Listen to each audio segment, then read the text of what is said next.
If you're looking for the Tottenham podcast that doesn't talk about Harry Kane to Bayern Munich, this is not the podcast for you. We are going to talk about Harry Kane to Bayern Munich with Bundesliga expert Chris Williams. We're also going to talk Blunder, Tapsoba. We also talk about Mike Newell and Robert Rosario, strangely enough.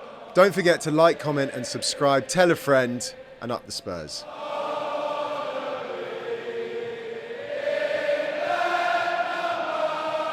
Welcome to An Echo of Glory. Joining me, as always, Gary Diamond. Good evening. And welcome back. The Wanderer returns. Jake Robson, about as reliable as Christian Romero before an international break. Where have you been? Guess. Italy. No, I was on holiday. I was in Spain. You're in Spain? Yes. Marbs? Guilty. Marbs, yes. Okay. Yes. Good. Nice time? Yes. A lot has happened. You'll be on holiday in a few weeks and we'll be asking you where you Apparently are. you're going to be sat here. Goodness me. Actually doing some presenting, unlike Right. me who just talks gibberish. Right, club news. I'm going to start with Women's World Cup because it's the group stage finished today and Spurs players have got through. Some have gone out. I'm not going to talk about the ones that have gone out. The ones that have gone through, Beth England. I owe an apology to Serena Wiegmann because Beth England's got on the pitch. You went early, didn't you? I went a bit early. She came on in the last two games. Did really well in the win against Denmark, held the ball up. Came on against China, didn't really do anything. China were pretty poor. They'll play Nigeria in the round of 16, and they've got a really good path to the final, and I think they're going to get there. And just topical, Germans went out? The Germans went out. Way! I was going to come to that. Oh, sorry. It's I've stolen your thunder. You have stolen my thunder. Also up front, Morocco's Rosella Ayane into the round of 16. They'll face France. Drew Spence and Rebecca Spencer. Been superb. Jamaica have got into the round of 16, drew 0-0 with Brazil. They'll play Colombia.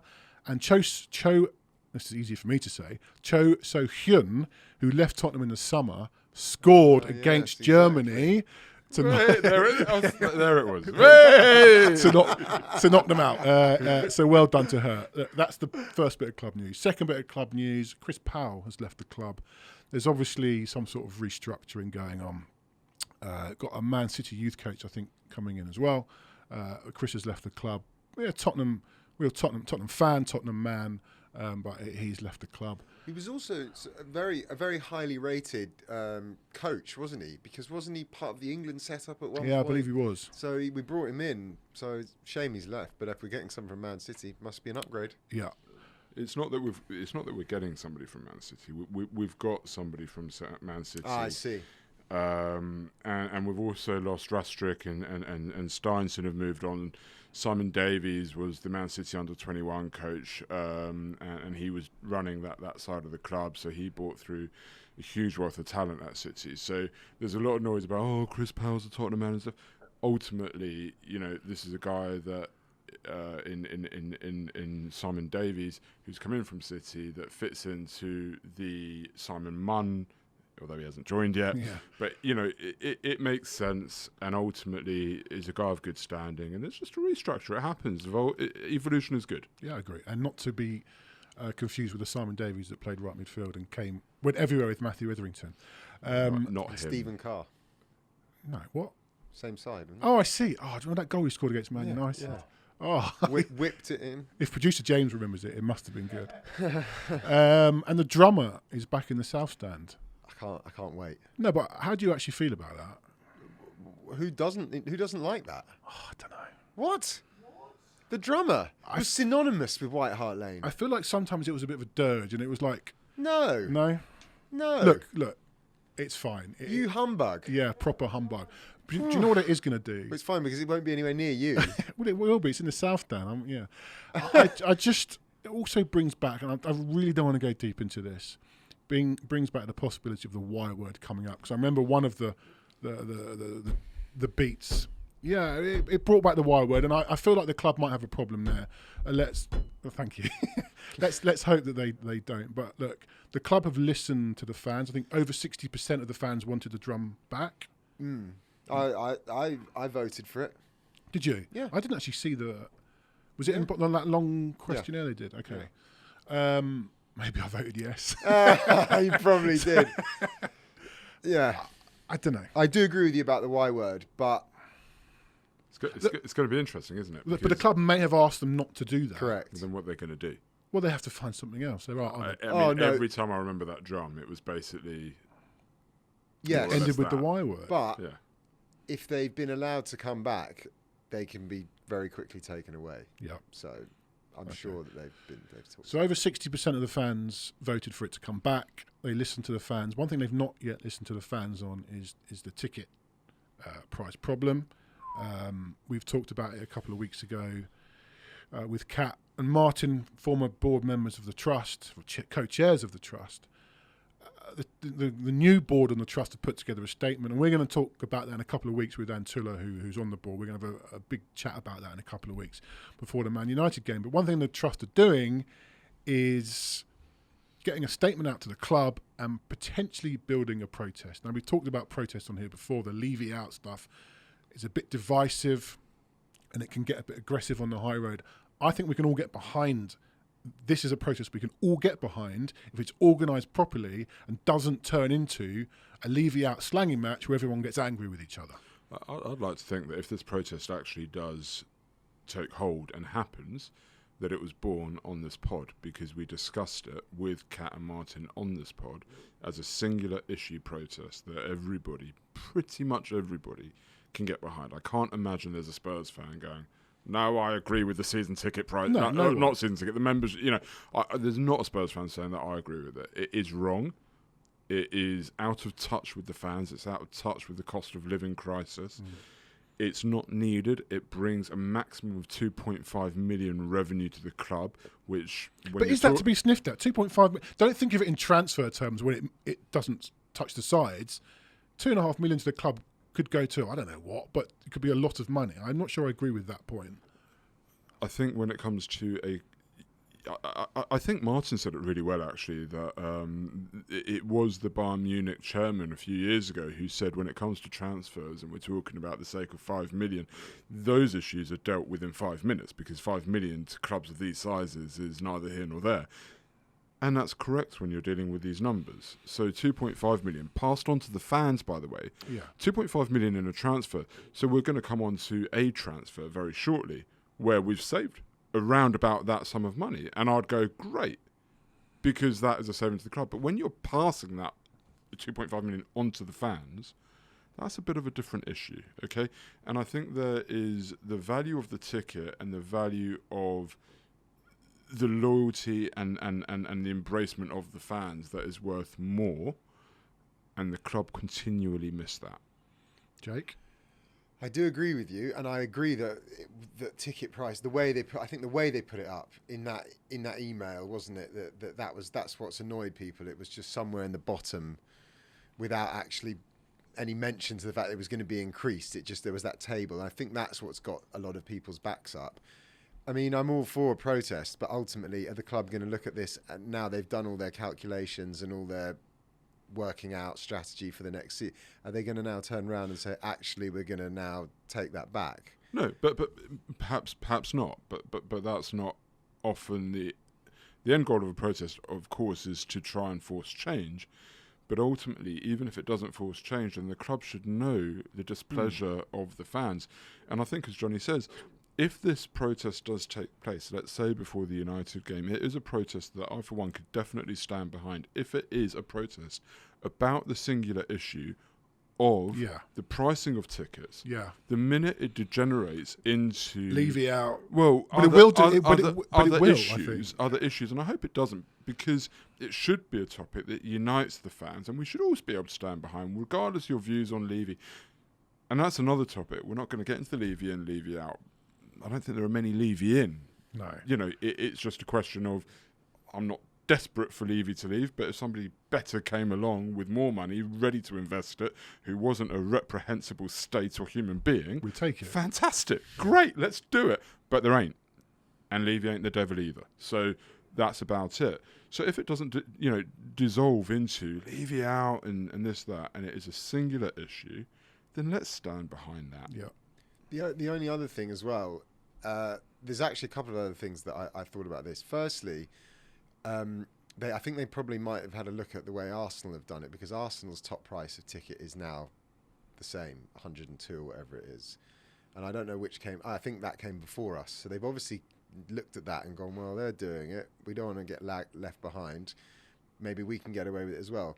The other thing is, I don't know the answer to this, is did the stadium sell out before? Was there a higher demand? Did the demand outweigh the supply of tickets? The stadium's always pretty much sold out. Right.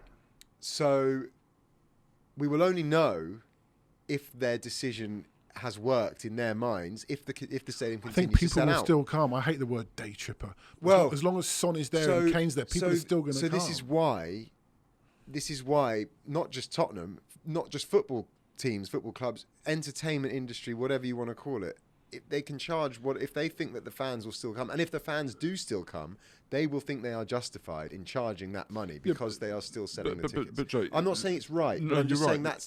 that's the way they will see it. But sport and fandom has to operate differently to commercial capitalism generally. Okay, I get supply and demand.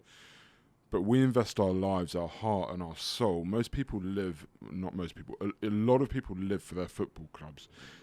And when you're being priced out of going to see your club, when you're being priced out of taking your children and bringing them up as Spurs fans, that's hurtful. Yes, I agree with you that. know, and that's the difference. Is there is a bigger price to pay. There is a bigger consideration than in normal commerce. It's a great point because when you go on social media and you see, the first thing you tend to see is shouty people, Levy out, what was it, something before pounds, can't remember the slogan they use, or pounds before football, whatever it is. You see all that first, but if you scratch beneath the surface, you'll find that dad or that mum who now can't take their kid. And that, but do the club care? As long as that seat is filled, they will stick with their price rise. But what's it filled by?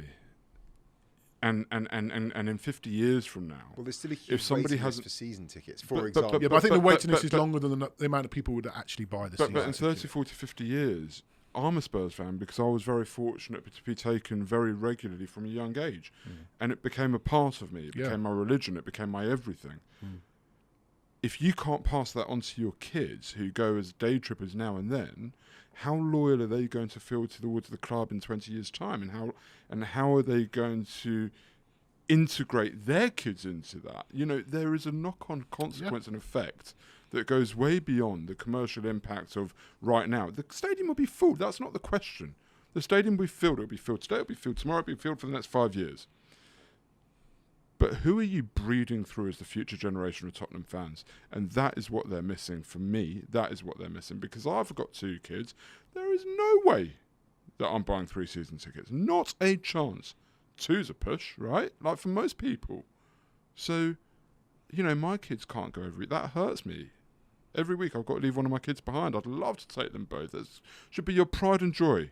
If we sell the club, is a new owner suddenly going to drop those prices? No. And it's We're also precedent is slightly set. a London thing as well, because season tickets outside, you know, we all know that the further up the country... There's so many London things, this, that, the other. Ultimately, it's wrong. I think it's certainly wrong. Sorry, I moved my mic. What did you use that mic? I don't know. Just had a mind of its own. I think it's also wrong, in inverted commas, when you're not playing Champions League, which they would have charged us for. But if we could, you know, on the back of a good season, you possibly feel less upset about it. But we didn't. Look.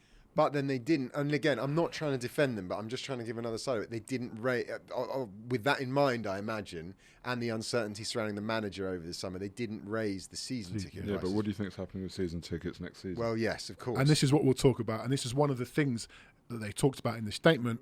They want them to freeze season ticket prices again next year. Look, we're going to talk about it again in 2 weeks. Yeah, with a member of the board. So No, I'd love to have been there for that conversation because it's a passionate one. Yeah, no, it's a good chat. Transfer news. We'll come on to Kane because it's still going on. What else is still going on? What's also still going on? Ashley Phillips from Blackburn. I think we talked about it a little bit last week. I think the original fee was 7 or 9 million. Can't remember. No, 5. 5 million. 5. They had 5 million agreed. Right, go on. You can. So they had 5. Fill us in. What the Venky's are doing here is one of the most. By the way, I'm going to stop you there. When you mentioned the Venky's to me yesterday on the phone, I was stunned they were still in charge. No, they're still there. Are they still in charge? Right. Yeah. The actual chicken people, they're still there. Yeah. The then kids are still there, and well, in their defence, Blackburn had a very good season last year. Yeah. So they're in financial. They're not in a good way financially. And the amazing thing is this: is for all of the criticism that the board get for not offering the right, Levy actually offered, knowing that this clause was there. They've offered £5 million. They accepted it. He had the medical by all accounts.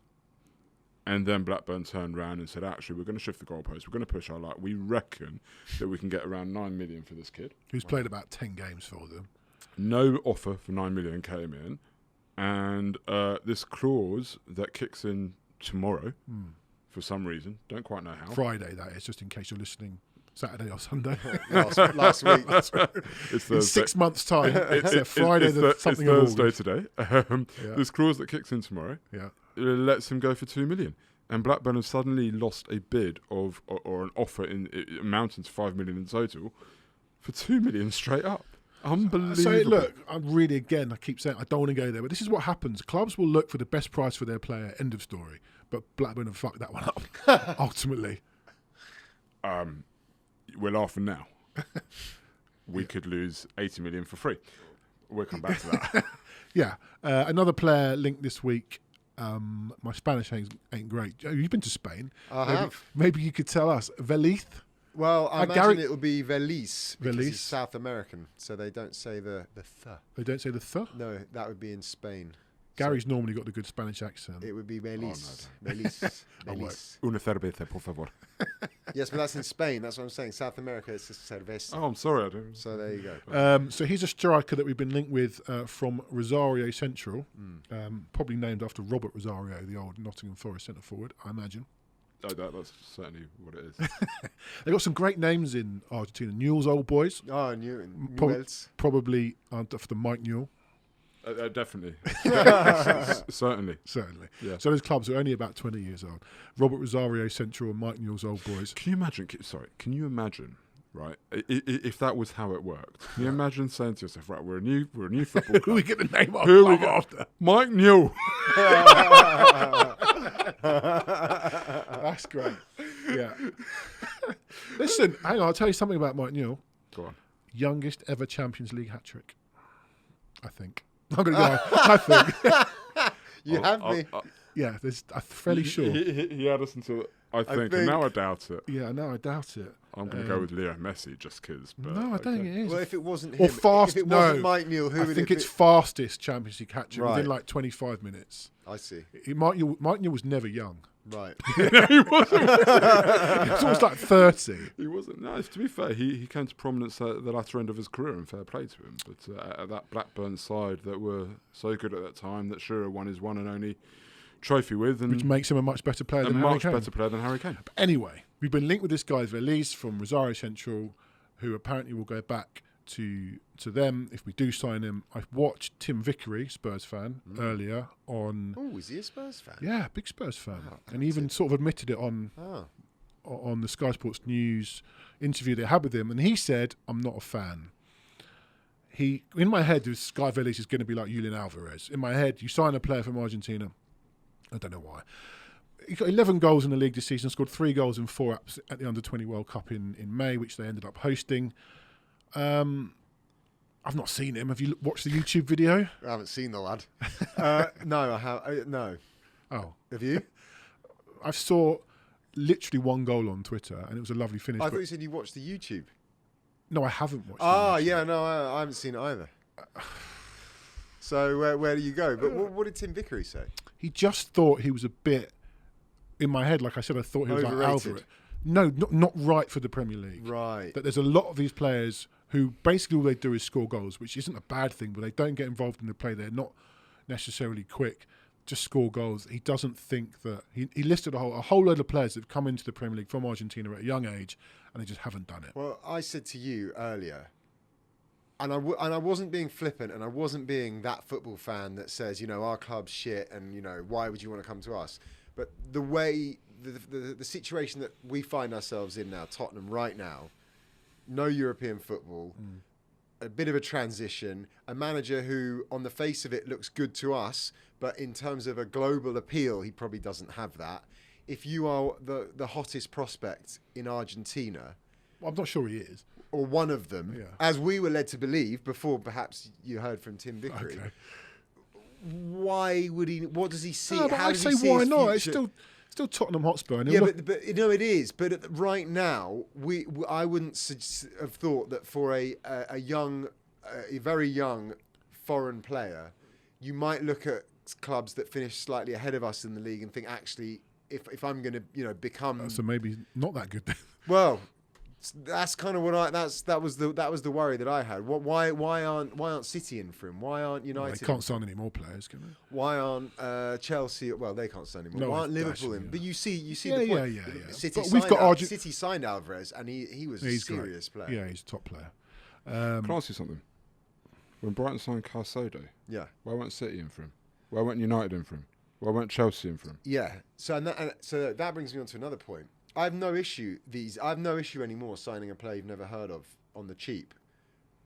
But Brighton have a bit of a habit of doing that, and until we have done it a couple of times, I'm not gonna. But in the summer, was that not a narrative that was coming out from the club that this is the way that we're going? Yeah, it's a data-driven. Yes. So hopefully we he's haven't one of seen those any players. evidence of it working yet. I'm not saying it can't, but until Vicario turns out to be a world beater, that's a great else, point. Okay. Maybe the manager fits that profile as well. But in answer to your question of why these clubs aren't signing him, quite possibly for that reason. We're going a different recruitment route, which is data-driven, and if we're going to do that, we have to accept that we're going to wake up on a Thursday morning, as it is today. We've established that, a Thursday morning, and we're going to read that some kid that we've never heard of in Argentina. Yeah, because Brighton's team is full of players, and it's my job to know these players. I don't know half of them. McAllister came. Who the hell was he? Buonanotte, and who was he? Who else have they've got? Sarmiento and Ciso. They've got a team full of them. Yeah. Okay. Yeah. And the manager. The manager. The left winger. Estupinan. Yep.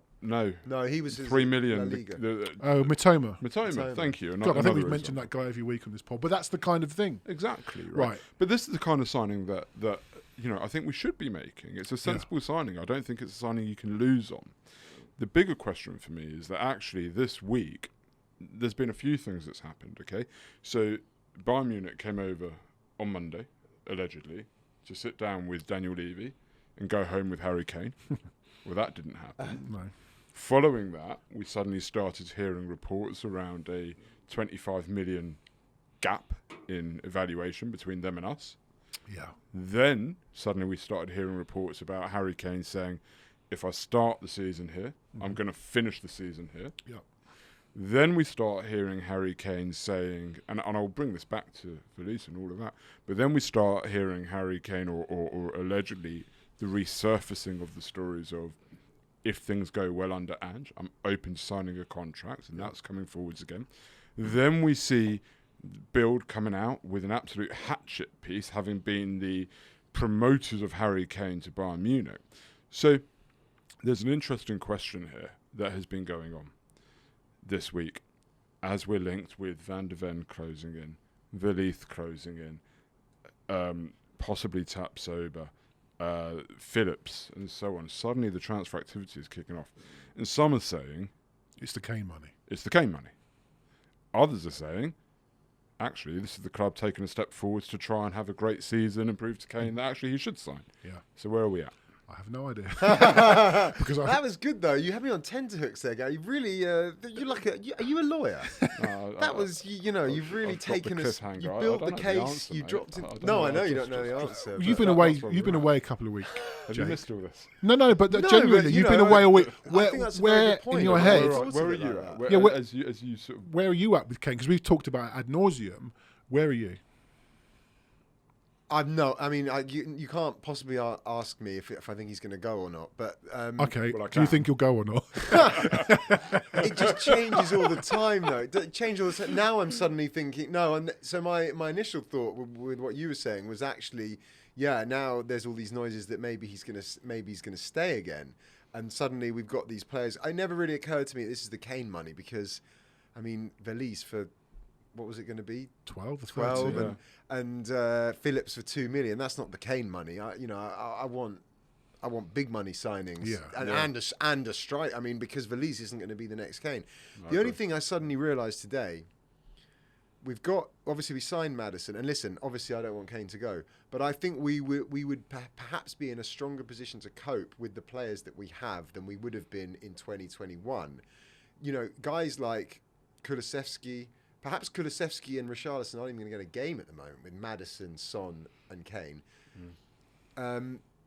You know, you just wonder if we perhaps, you know, Richarlison plays as a 9 for Brazil, Son can play as a 9 as well. Wouldn't necessarily be forever, but I feel like we could cope. Where are you with the line that why is he going to Bayern?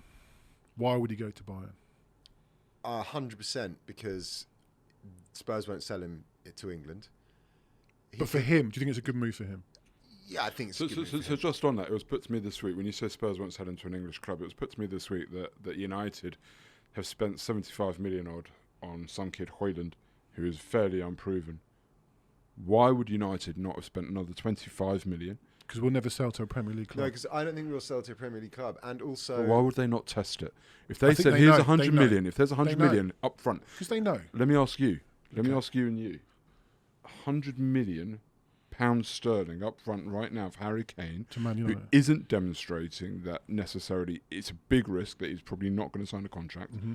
Would you sell him for 100 million to Manchester United? No. Well, I also think that they just didn't want to go down that route. They didn't want to get their fingers burnt, because the bad PR that it would be if they went in for Kane and then didn't get him would be, for the Glazers as well, would be absolutely untenable.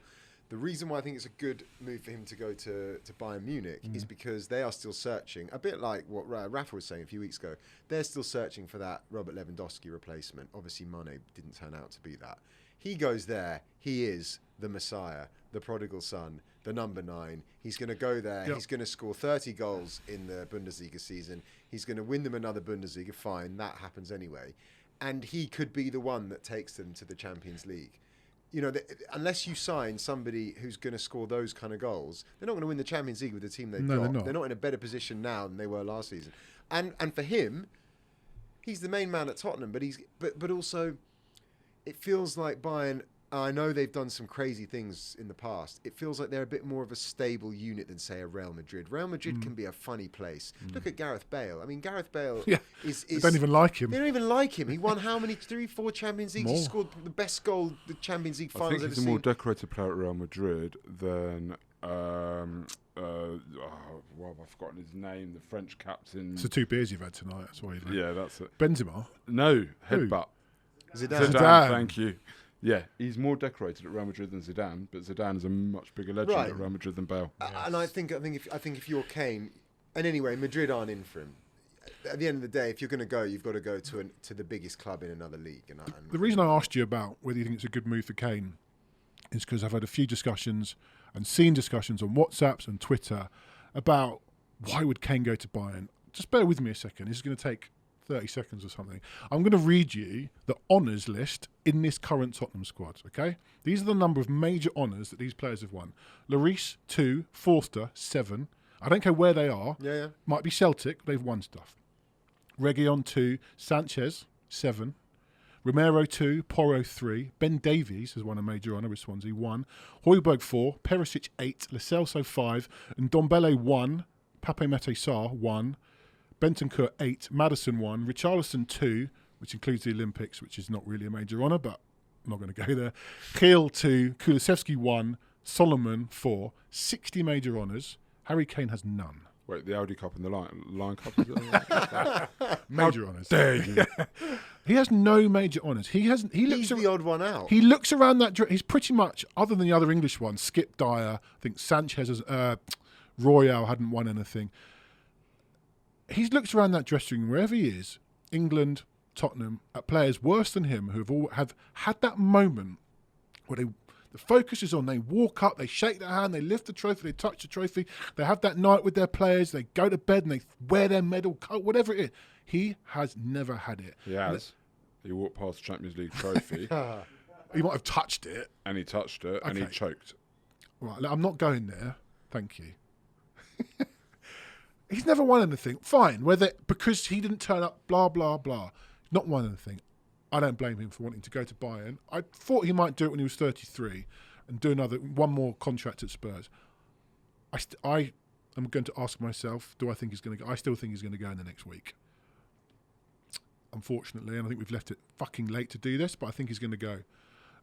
But your point about the honours, is that your way of saying it's a good move for him, or he should stay at Tottenham? No. Winners there. No. The opposite. Right. For him, he go to his Wikipedia. It's reams of accolades. But by the way, you said to me, "Is Bayern a good move for him?" I think it is, but I also think he should stay. I don't think he should go. You want him if he to was stay. going to go, I understand why he would go, and I understand. I think Bayern is probably the better option. You get to the bottom of his Wikipedia page, and there's no honours, and that must grate on But him. Shearer, as we said, Shearer only has one. Okay, but he's got one. Yeah. Hang on. He's had his opportunities. Yeah, that's not the point. No, I don't agree with that. Because He has. It's a team game, and all the players that he's never won with this anyone is in a that team team. that across 75 odd games, we've all seen the table, across 75 odd games, or however many it was, led that table by about 6, 7, 8 points. This is not a team at that point that was incapable of winning the league over a course of 78 but games. he scored over the course of 78 games. bucketfuls of goals. They were the top team, right? He could have won trophies. Yeah. He could have won But he trophies. hasn't. But he hasn't. Okay, fine. He hasn't, but he could have done. So what should he do? Should he change his nationality? Should he become German? Obviously not a German woman because they're rubbish. But should he become but should he become nice. That's good. That. Right. but should he become, German and lead the Germans out in the next World Cup because they're going to win it? Like, it is what it is. You play for the teams that you play But for. he has a short career, and he can almost now go and guarantee himself some honours. And my point is, I don't blame him for wanting to go. No, there. me neither. But I also think he should stay. I just don't think. I think It's Bayern tough. is. I think Bayern is a. I look at it as a Tottenham fan and go, I don't want him to go, but fair enough if he goes to Bayern. I couldn't Okay. if he went. It's bad enough seeing Pochettino at Chelsea, at another English club, and I think that's why Levy. Why they've gone. I'd go to Celtic. They're more guaranteed to win the league. Fraser than Forster's Rangers, won 7. I just told you. Yeah, that. exactly. I'd 7 go honours. Celtic, mate. Go. Right, If that's what you want. Go Celtic. Listen. You're getting angry about it. There's been you talked at the top of this Kane chat about the timeline of events. Let's find out the latest. Talk to a Bundesliga insider, a journalist, on the latest on Kane and Van der Veen and Tapsoba. So that's what we're going to do now. Delighted to be joined by Bundesliga expert Chris Williams. Chris, thank you for joining us. Thank you. Thanks for having me. No worries. So the Kane saga rolls on for another week. What's the latest in Germany? What are your thoughts on the matter? And does it feel like it's crunch time now for Bayern? Another season with Eric Maxim Choupo-Moting up front. Is that going to wash with the fans? I mean, so Eric Choupo-Moting, he's a fantastic player. He's got the best agent in the world. He's played for some of the best clubs and gone for relatively a low price. If I was after a football agent, he'd be the one. To be honest, they're missing an out-and-out striker since Lewandowski left and went to Barcelona, and that's why Harry Kane fits the bill. It's well known in Germany that talks are ongoing. Obviously, Tottenham value him at a high price, and for good reason. Not only is he a great centre-forward and a goal scorer, but he's also the England captain. So I think that adds a little bit more when you're an international captain. But Bayern's latest offer is supposed to be in a region of about 95 million euros. It's probably creeping towards somewhere where Tottenham would like him to go for. Both the chief executive, Dressler, and Nepe, the technical director, supposed to have very good relations with Tottenham already.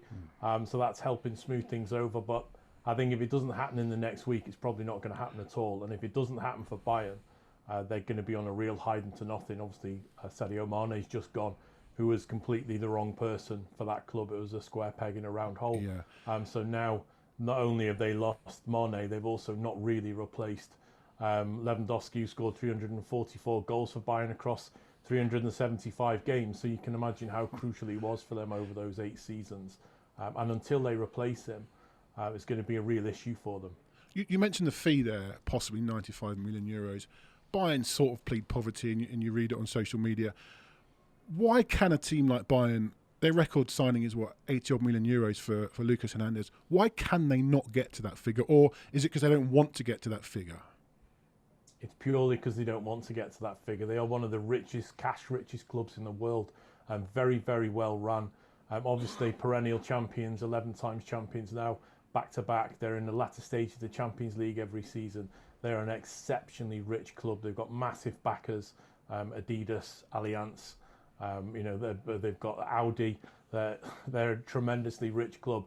They just don't like spending a lot of money, and that's not because they're tight. They just don't believe in these massive transfer fees that we've been seeing. I think Neymar originally kicked it all off when he moved to PSG, and Bayern aren't keen on that. They could spend it. It's more the fact that they don't want to spend that much. They'd rather negotiate hard and drop it down a bit. But I think clubs in Germany are now getting to that point where they realise that players are expensive, especially when it comes to selling them. And I know we're going to look at some players within the Bundesliga that Tottenham are interested in, and the price is a lot higher than what I would say their market value is. So Bayern can afford it, but they don't like spending money. Chris, that leads me to the media campaign from Bayern this summer. I say from Bayern.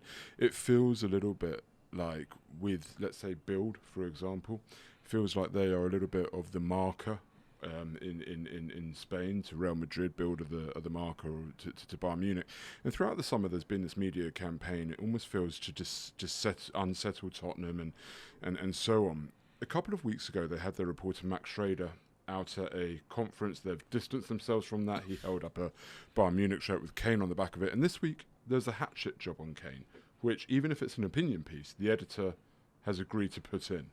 Can you tell us about the relationship between Bild and Bayern and the influence that there is there? Yeah, they've got a close relationship, but it's been strained in the past.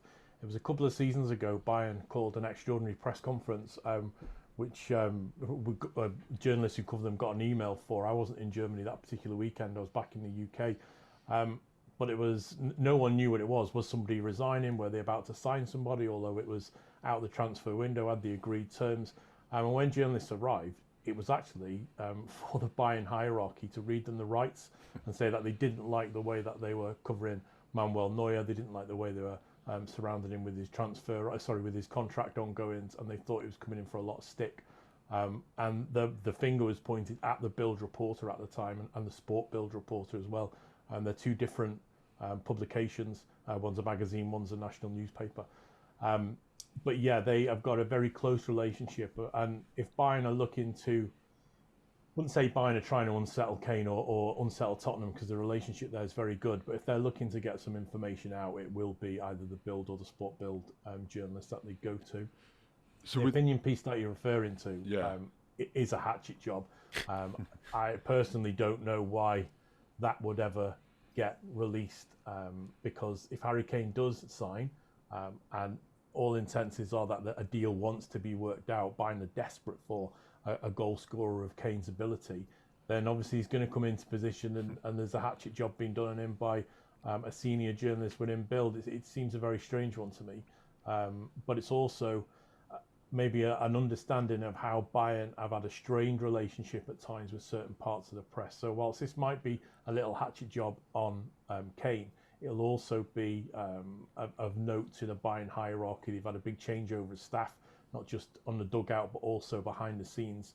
And maybe it's Bild just saying, or just flexing their muscles or their wings a little bit, if you want. But I wouldn't read too much into that particular opinion piece, as everybody's got an opinion. Some people stink, and I personally think that one stank. It did stink. Just one more on Kane for me. Are Bayern used to this resistance? How normal is this to be met with such resistance? From outside Germany, they get a little bit of resistance. I think Tottenham are playing hardball, and why would you not? Because you're going to lose your captain and fantastic goal scorer, so you're going to play hard. I think Bayern is slowly coming round to the fact now that Bayern Munich doesn't rule everything. Of course, there's certain clubs in the world who can do that. I think Real Madrid are one. I think Manchester United are another who can say, come and join us, and that sort of gets the player wanting to go. But now Bayern are finding out if they want a top player, they're going to have to pay for it. Normally they don't sign someone as high profile as Kane. Sadio Mane is probably the biggest profile they'd sign. They normally sign players that they can develop, or that have come through their ranks, or that come from other German clubs. A lot of people think that they just raid Borussia Dortmund, which is quite incorrect. It's That's the kind other of way what I was round, asking, really. Why do German? Yeah, clubs? it's the other way round for mostly. Dortmund have signed more players from Bayern, and they signed more players from their competitors than Bayern do. Bayern just normally sign very, very good players, either out of contract or towards the end of the contract, so they get a better deal. But this will be one of the first real tests that they've had in the transfer market, and obviously it comes at a time with massive turnover of staff, so there's a lot riding on this. If they are to go into this new season without a dedicated number 9 of real world class talent, I think it will be a massive worry for Bayern, because they've also got to worry at the far end of the pitch in a goalkeeper area. Manuel Neuer, is he going to be 100% fit? Is he ever going to be as good as he was post his skiing injury? It's some testing times for Bayern at the time, but they always seem to win the league. So hopefully, if Kane doesn't come, they won't win that, and Bundesliga journalists like myself will have something better to write on, or something more to write on. Chris, obviously Tottenham fans want to know about Micky van der Ven, because we've the one position we said we needed to strengthen in is defence, and we haven't done that as yet. Obviously, it hasn't happened so far. Firstly, do you think it will happen? And secondly, what are Tottenham getting with Van der Ven? He's obviously very young. My personal worry is, however good he may be, it's going to be very difficult for him to come in at this late stage now where we are and fit in, in the heart of a team that's, struggled last season and is under a transition this season. Yeah, it's a great question. Do I think he'll come? At the minute, Wolfsburg are holding out for somewhere in the region of 50 million euros, the latest reports are, which is way above what his traditional market value would be. It's somewhere around about 30 to 35 million, I'd put it at. He's an under-21 Dutch international. He is very good. Players seem to translate well from the Eredivisie into the Bundesliga, and then I think we all know that Dutch players have translated well when they've come over to the English game, and they played very good.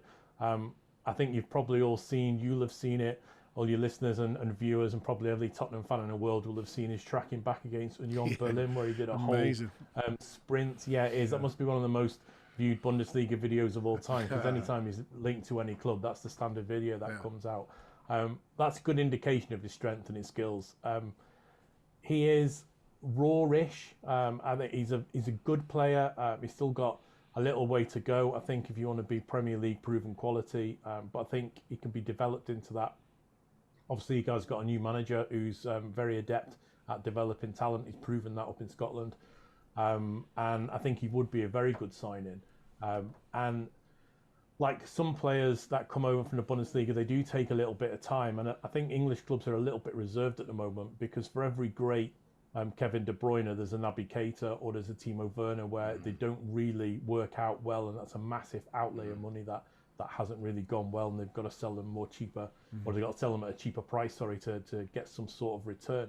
But Van der Ven is a really good prospect. I'd say, like I said, when I've spoken to other teams, medias, you just bear with them, give them a little bit of patience. But sometimes you don't get that in the Premier League. You're expected, if you're coming in for a fee, if he does reach that fee of anywhere between 40 to 50 million, you want a player who's going to start immediately and is going to give you a good return.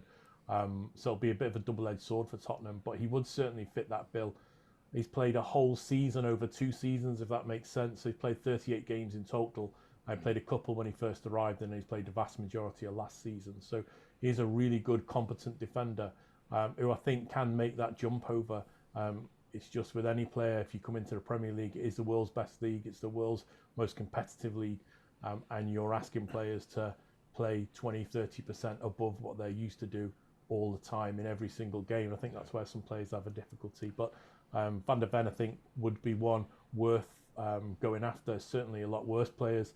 And I don't think for his age you could find much better in that position, actually. That's interesting. And what about one more link from the Bundesliga is Edmond Tapsoba. It's gone a little bit quiet, and the noises on Van der Ven are a bit louder, but what's he like? And if he was to come to Tottenham or to the Premier League, what could we expect? Yeah, Tapsoba's another good defender, another centre-back. Obviously, Van der Ven can play centre-back and play off the left as well, whereas Tapsoba's more of a traditional centre-back.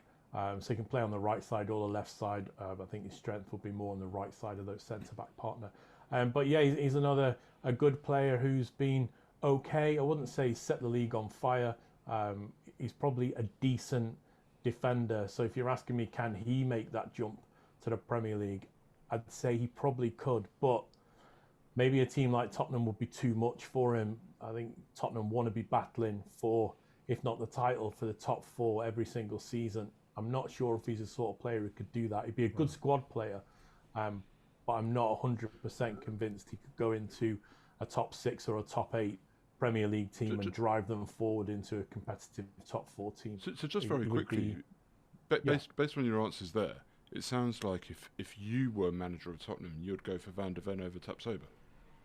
Yeah, I would, purely because I think over his 100 games that Tapsoba's played in the Bundesliga, he's been excellent, but then also he's shown some signs of weaknesses, especially in the air.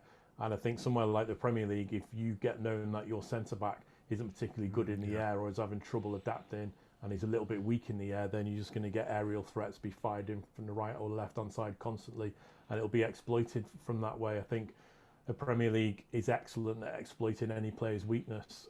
Coaches are the best in the world. Players are generally the best that they are, and any small flaw will be exploited exceptionally. But he's done very well. He's got Champions League and Europa League experience. So if Tottenham are looking for someone who can come in with those experiences, then he would be there. But me personally, I'd go for Van de Ven if I had to sign one of them. If you can sign the pair of them, brilliant, because you've got a little bit of strength in depth in those areas. But if I'm looking to start one player over the other, it certainly will be Van de Ven over Tapsoba. I think the only way we sign both is if we were to sell Harry Kane for 100 million. And on that, just before we let you go, Chris, if I was to give you a few euros, a few quid to put a bet on where's Harry Kane going to be when the window closes, where do you think? Bayern or Tottenham Hotspur? I would think if everything goes well, he could go to Bayern. He's a tremendous player. I think he's probably done everything he can at Tottenham, and if he stayed, he would continue to do everything he could. But sometimes players need a change, and that might be Harry Kane's time. If the offer's right, I think Tottenham will deal, because he's only getting older, and I think Bayern are desperate, and maybe Tottenham could smell that a little bit. Okay, Chris, brilliant. That will rumble on again, probably into next week. Thanks for your insight. Where can people find you on social media? So I'm across all the socials at Chris78Williams, apart from Instagram, where you'll just find me posting pictures of my dogs on the dinner. Some people like that. Some people do, but I'm on Blue Sky and I was going to say X, but everyone's still calling Twitter. It's Twitter. Yeah, brilliant. Great insight. Thanks so much for joining us, Chris. Cheers, Chris. Thank you. Cheers, Chris. Good chat from Chris. It's gone quiet on Kane a little bit in Germany, but he got the sense that it's kind of basic, but if they find the money, the deal will be done. It's not a question if they find the money, it's a question they've got the money. So it's a question if they want to pay it. Yeah. And that's what's clear. But look, let's put Kane to one side. We've spoken about it each week, and let's talk about forward thinking. And forward thinking is who we might sign. Van de Ven. I was really, really interested to hear that actually he rates Van de Ven as a better signing than Tapsoba. I think Rafa Honigstein said that 2 weeks ago. I was going to say that aligns with I think what Rafa Honigstein was saying as well. So, we're talking about the price going up from what it had been, but if we're signing that level of potential and the manager wants it, then let's go and back him and get this kid in. Jake? I have to say, having listened to what he hasn't filled me with much confidence after that, because he basically didn't say, and we kind of knew this already, but he didn't say. For a start, he said really rate Tapsoba. Okay, well, and if we're going to sign, both of them. We're not signing both of them. Well, okay, I'd be more than happy for Van de Ven to come in, but the price is quite high. I don't even care about the price, because Okay. things are expensive these days, as we discussed.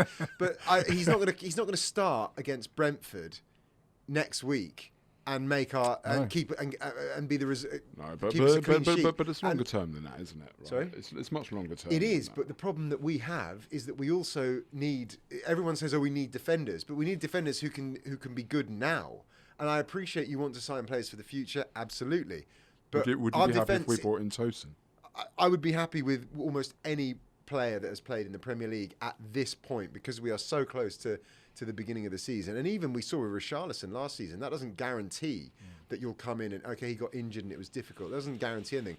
But a player who's not only got Premier League experience, but a bit more experience in the game, Van de Ven may well turn out to be a really good player.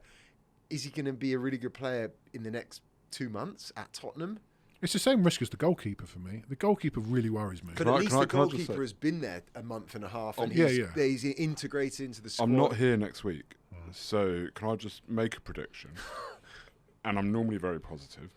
David Raya will be in goal for Brentford. Vicario will be in goal for Tottenham. David Raya will save a penalty, and Vicario is going to drop one through his legs. Right, that's just what's going to happen. You just can't shake that off. And that is what is going to happen. Who's going to be? Vicario is going to go on. Vicario penalty. I hadn't got that far. Vicario is going to go on to be a fantastic keeper for us. I'm confident of that. But I can just hear the noise right now when that happens. I don't think David Raya is going to be in goal for Brentford because they signed a goalkeeper. But I'm going to close the show with the same question I've asked for the last 3 or 4 shows. Is Harry Kane going to be in a Spurs shirt against Brentford? What's the date today? It's Thursday. We've established it's Thursday, Jake. 3rd of August. 3rd of August. Got a week and a half. Yes. Is he going to be in a Spurs shirt at the end of the transfer window? Oh yeah. He's staying. I think if it's Brentford, that is it. And I don't necessarily think he said that, but the idea that if he's still here when the season starts, he ain't going anywhere. Gary, have you changed your mind? Last week you said yes, he's staying. Yeah, no, I think he is. I think he is, and I think a lot of the noises that came out this week, if anything, was a bit of pressure on Tottenham from Kane that if I'm here against Brentford, then I'm going to stay here, and you are probably going to lose me on a free. And that seems to be, in my view, a little bit more what the noise from Kane, if it's true, was aimed at. Sell me now, or I'm going to stay here and I will go on a free. But I do believe that it's a risk worth us taking. I think we should take it. I think Kane should be here. I think he will be here. And I'm looking forward to his 35 league goals next season. Okay, good. Jake, I think you're here next week. You're not interrailing. You never know. You never know. Gary, you're not with us next week, so we will see you in a couple of weeks. Have a good holiday. Thank you. Jake, I will see you next week. Maybe. We will be back next week, and up the Spurs.